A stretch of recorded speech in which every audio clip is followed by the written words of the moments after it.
Japan में और सबसे बड़ा जो इशू है वो है लैंग्वेज का। अगर आप लैंग्वेज में ओके हो तो फिर समझो आपको वहां पर कोई प्रॉब्लम नहीं है। इंटर के बाद भी आप जा सकते हो, ग्रेजुएशन करके भी जा सकते हो और मास्टर्स करके भी जा सकते हो।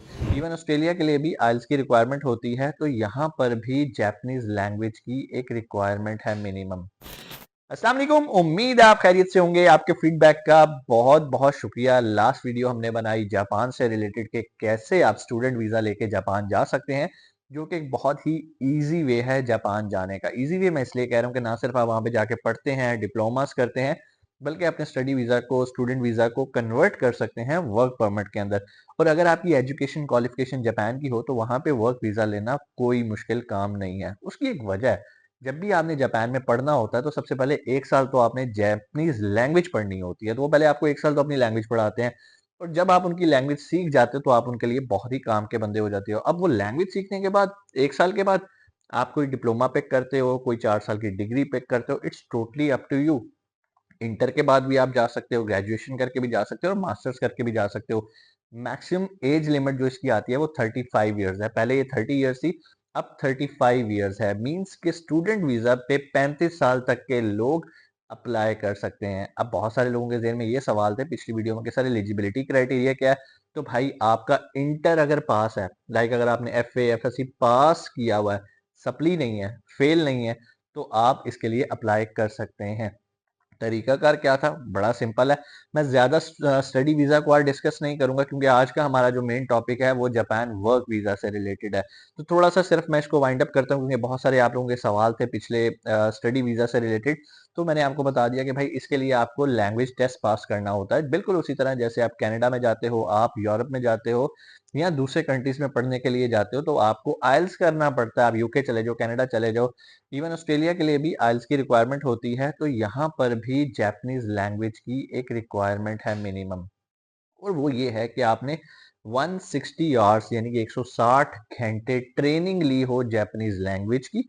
कुछ यूनिवर्सिटीज, स्कूल्स, कॉलेजेस की सिर्फ इतनी रिक्वायरमेंट होती है, कुछ की इससे आगे रिक्वायरमेंट होती है। वो कहते हैं कि 160 आवर्स की आपने ना सिर्फ जापानीज लैंग्वेज सीखी हो, बल्कि उसके बाद आपने उसका टेस्ट भी दिया हो। जैसे आइल्स का टेस्ट होता है ना, आप पहले तैयारी करते हो फिर आइल्स का टेस्ट देते हो। इसमें प्रॉपर आपने पहले एजुकेशन लेनी है जापानीज लैंग्वेज की, उसके बाद आपने टेस्ट देना है।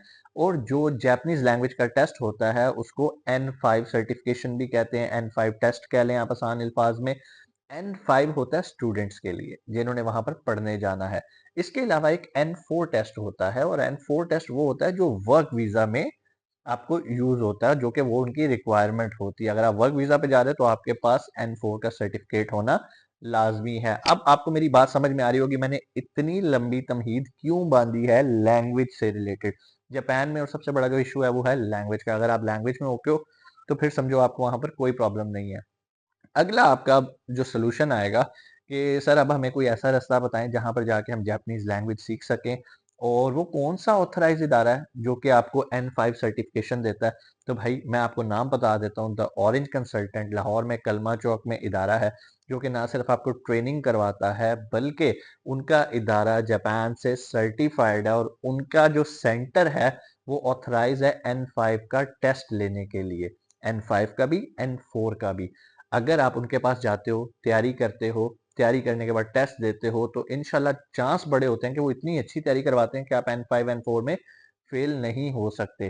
टेस्ट भी उनके सेंटर में होता है। क्यों उनके सेंटर में होता है, क्यों ऑथराइज है, उसके पीछे भी एक लॉजिक है। उनके जो ट्रेनर्स हैं वो जैपनीज हैं, और जो जैपनीज ट्रेनर हैं उसका फायदा ये है कि जब आपका केस इनके इदारे से, द ऑरेंज कंसल्टेंट से, जापानीज एम्बेसी पाकिस्तान में जाता तो उन्हें पता है कि यार दे आर रियल पीपल, क्योंकि यहाँ पर जो स्टाफ है वो जापानीज है। ये एक बहुत बड़ा एज है। यूजुअली मैं इदारों को रिकमेंड नहीं करता, लेकिन इनके बारे में मैंने काफी पॉजिटिव फीडबैक सुना है। इनकी मैंने रिफ्यूजल रेट ऑलमोस्ट ना होने के बराबर है। इवन इनके जब स्टूडेंट्स की फाइल वहां पर जाती है तो कोई इंटरव्यू कॉल, कोई इस तरह के मैटर्स नहीं आते।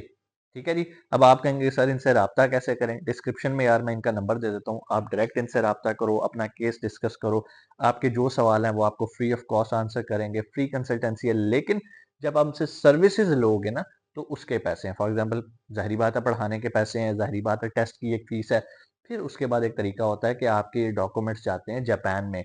जापान एक ऐसा मुल्क है जहां पर आप स्कैंड कॉपीज या फोटो कॉपीज नहीं भेजते, बल्कि आपके ओरिजिनल डॉक्यूमेंट्स जाते हैं जापान के अंदर।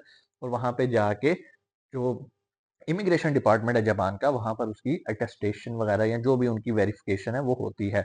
वंस उनकी वेरिफिकेशन हो जाती है तो फिर वो आपको एलिजिबिलिटी क्लियरेंस सर्टिफिकेट एक दे देते हैं, भिजवा देते हैं।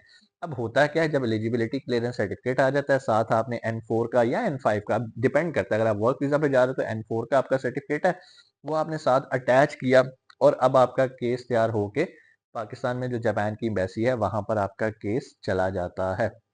और उसके साथ जब इनके इदारे का सर्टिफिकेट साथ लगता है और जब उनको ये पता चलता है कि भाई इस इदारे ने N5 को टेस्ट दिया और इस बच्चे ने N5 इनके इदारे के थ्रू किया, चूंकि इनकी एक क्रेडिबिलिटी है, तो चांसेस होते हैं कि ज्यादा काम कॉम्प्लेक्स नहीं हो और आपका वीजा लग जाए। अब आपको ये पता करना है कि वीजा कितने साल का है। भाई सबसे पहले तो आप 1 साल का वीजा लेते हैं, ठीक है, और ये इदारा भी आपको 1 साल का वीजा ही लेके देगा। 1 साल का वीजा क्या है, आपको ये एडमिशन करवा के देगा। बहुत सारे वहाँ पे कॉलेजेस हैं, बहुत सारे स्कूल्स हैं, जहाँ पर आपने जाते 1 साल तो लाजमी आपने क्या करना है, जापानीज लैंग्वेज सीखनी है। ये मैं आपको स्टूडेंट्स के लिए बता रहा हूँ। जो वर्क वीजा पे जा रहे हैं उनको ये काम नहीं है, वो डायरेक्ट काम पे जाते हैं, ठीक है जी। उनके लिए सिर्फ N4 की रिक्वायरमेंट है, ट्रेनिंग करो, टेस्ट दो, जहाँ से आपको स्पॉन्सर आया हुआ है वो भी कर दें।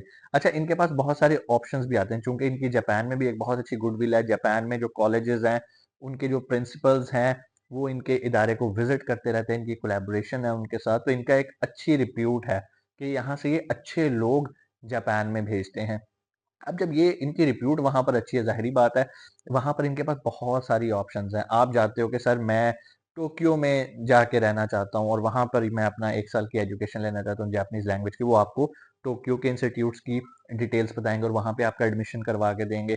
इसी तरह टोक्यो थोड़ा सा महंगा है, इसी तरह जो बड़े बड़े उनके शहर हैं वो थोड़े से महंगे हैं। तो स्टूडेंट्स क्या करते हैं, जो समझदार स्टूडेंट्स क्या होते हैं, वो जो छोटे सिटीज होते हैं जो कि दूसरी साइड्स पे हैं, थोड़ा सा आप हिरोशिमा ले लो, थोड़े से हैं साइड पे करके, जिस तरह पाकिस्तान के अंदर है ना कुछ मेन सिटीज हैं लाइक इस्लामाबाद, लाहौर, कराची, तो दूसरे सिटीज भी हैं जो कि एज कम्पेयर टू उतने कमर्शियल नहीं होते। तो आप उन सिटीज में जाते हो, वहाँ पे कॉलेजेस और स्कूल्स की फीस भी कम होती है, एडमिशन भी आपका ये करवा के देते हैं, आपका वीजा भी ये लगवा के देते हैं। और इनकी मुझे जो सबसे अच्छी बात लगती है, ये पैसे जो है ना, जो अपने सर्विस चार्ज है वो वीजा लगने के बाद लेते हैं। तो ये कोई छोटी बात नहीं है, उन्हें ट्रस्ट है अपने काम के ऊपर। और मजे की बात, काम आपका जेन्युइन 100% जेन्युइन करते हैं, क्योंकि इनके पास स्टाफ जैपनीज बैठा हुआ है। ये कोई उस तरह वाला काम कर नहीं सकते, कोई डन बेस वाला सिस्टम नहीं है। प्रॉपर तरीके से आपको ट्रेन करते हैं, आपको टेस्ट की तैयारी करवाते हैं। जिस तरह आपको पता है ना, अगर आपने CSS करना हो तो CSS की अकेडमीज बनी होती हैं, जाते हो वहां पे एक्सपीरियंस लोग बैठे होते हैं जिन्होंने CSS किया होता है, वो आपको बताते हैं भाई इस तरह के आपके क्वेश्चंस आएंगे, इस तरह आपने तैयारी करनी है। बिल्कुल उसी तरह ये लोग आपको तैयार करते हैं, ट्रेन करते हैं, ताकि आप वहां पे जाके भी हमारे मुल्क का नाम बदनाम ना करो और नाम रोशन करो। तो अगर तो आप वर्क वीजा की जहनीत से वहां जाना चाह रहे हो तो भाई आपको N4 का टेस्ट क्लियर करना है। बहुत सारी वहां पर अपॉर्चुनिटीज मौजूद हैं, अगर आपके पास N4 की सर्टिफिकेशन है देन फाइन। मजीद मालूमात स्पेसिफिक जॉब के लिए अगर आप जाना चाहते हो तो भाई नीचे डिस्क्रिप्शन में उनका नंबर है, उनको कॉल करो, उनका सर खाओ, ठीक है जी। मैं आपको इतनी मालूमात दे सकता था, इससे आगे नहीं। और ये मालूमात भी मैं सिर्फ इसलिए दे रहा हूँ कि यार आप लोग मेरे से नाराज होते हो, मेरे से गिला करते हो कि सर आप हमें कोई रेफर नहीं करते, आप बताते हैं सर कनाडा का आप ये काम कर लें, लेकिन आप हमें कोई कंसल्टेंट रिकमेंड नहीं करते। तो भाई ये जापान का मैं कर रहा हूँ और जापान का प्रॉपर तरीके से कर रहा हूँ, आपको बकायदा एक कंसल्टेंट मैं रिकमेंड भी कर रहा हूँ। तो आप अ, काम आपने अपनी जिम्मेदारी पे करना है भाई। कल को मुझे नहीं कहना सर मेरे पैसे जाया हो गए, ये हो गया। अपनी तहकीक करो, उनको विजिट करो। पूरी दुनिया से लोग उनसे ना सिर्फ जापानीज लैंग्वेज की ट्रेनिंग करते हैं बल्कि उनके थ्रू जापान जाते हैं। कुछ लोग स्टूडेंट वीजा पे जाते हैं और जाके वर्क परमिट पे कन्वर्ट हो जाते हैं 1 साल के बाद। बहुत सारे लोग डायरेक्ट वर्क वीजा पे जाते हैं। So it's totally up to you, आपका प्रोफाइल कैसा है। आप उनसे राब्ता करें, नीचे डिस्क्रिप्शन में नंबर है, व्हाट्सएप कर सकते हैं, कॉल कर सकते हैं। और जब आप उनसे राब्ता करेंगे तो अपनी कोशिश कीजिएगा, अपनी CV, अपना प्रोफाइल उनके साथ डिस्कस करेंगे, सर ये मेरा प्रोफाइल है, मैं जापान जाना चाहता हूँ, आप मुझे क्या रिकमेंड करते हैं, क्या मेरे लिए कोई डायरेक्ट वर्क वीजा अवेलेबल है या मैं थ्रू स्टडी वीजा के चैनल पे जाऊं। भाई स्टडी वीजा की भी एज लिमिट 35 साल है, कोई थोड़ी लिमिट नहीं है। कोई भी सवाल आप कमेंट सेक्शन में पूछ सकते हैं, अगर मुझे उसका जवाब आता हुआ तो मैं आपको जरूर दूंगा। अदरवाइज नीचे जो नंबर है उस पर आप राब्ता करें, मालूमात लें और अपना फ्यूचर सिक्योर करें। इंशाल्लाह आपसे मुलाकात होती है अगली वीडियो में। अपना बहुत सारा ख्याल रखिएगा। पाकिस्तान जिंदाबाद।